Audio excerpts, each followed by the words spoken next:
Hey there, welcome. If your day's been a whirlwind and your mind's still racing, let's slow it all down together. Tonight, I'm guiding you through a gentle evening yoga routine designed to melt away stress and help you find your calm. Let's start by settling onto your mat. Sit comfortably, close your eyes, take a deep breath in and out. Feel your shoulders drop, your jaw unclench. This is your time. We'll begin with a simple seated forward bend. Extend your legs. Inhale. As you exhale, gently fold forward. No need to reach for your toes. Just let your head and neck relax. Forward bends like this signal your nervous system to slow down, easing anxiety and inviting deep rest. Next, grab a pillow or a folded blanket.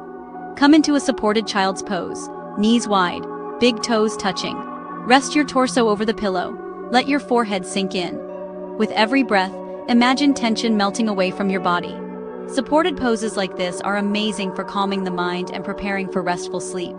Now, lie on your back, hug your knees to your chest. Gently rock side to side. Feel your lower back release. When you're ready, stretch out into a cozy savasana. Arms relaxed, legs relaxed, eyes closed. Give yourself permission to let go. Reduce anxiety, improve your sleep, help your body truly unwind. Remember, your breath is your anchor. Return to it anytime you need calm. If you found this helpful, like and subscribe for more educational videos. Wishing you a peaceful evening and the sweetest dreams.